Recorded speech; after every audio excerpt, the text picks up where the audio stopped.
এটা ছিল আমার অদৃশা, আমার মেজদির মেয়ে, ওর জন্মদিনের একটা ছোটোখাটো পার্টির আয়োজন। তো দেখো এখানে রান্নাবান্না করছে, আমার জামাইবাবুই করেছিল আর তার সাথে আর একজনও করেছিল, জামাইবাবুর বন্ধু। তো আমরা যেহেতু এখানে থাকি না, তাই ওর জন্মদিনটা হয়ে গেছিলো 31শে অক্টোবর, কিন্তু পার্টিটা হয়েছিল তার পরের সপ্তাহে।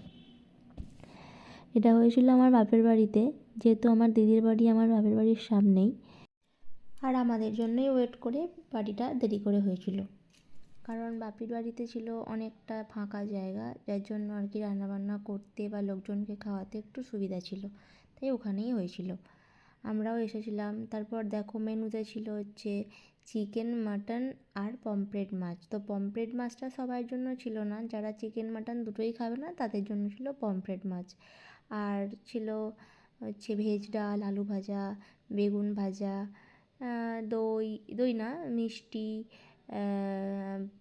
আমের চাটনি, পাঁপড়, তারপর আর যা হয় লাস্টে ওই হজমোলা। তো দেখো সবার ভিডিও নিচ্ছিলাম বলে সবার খুব লজ্জা করছিল, সবাই হাসছিল। তারপরে খাওয়া দাওয়া হয়ে গিয়েছিল।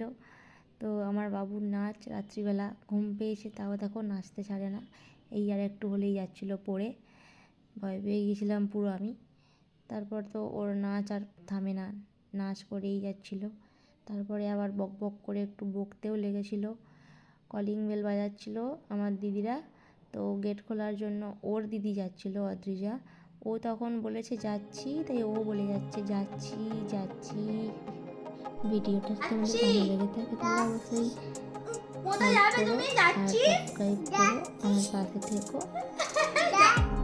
থ্যাংক ইউ ফর ওয়াচিং, যাচ্ছি। Bye bye.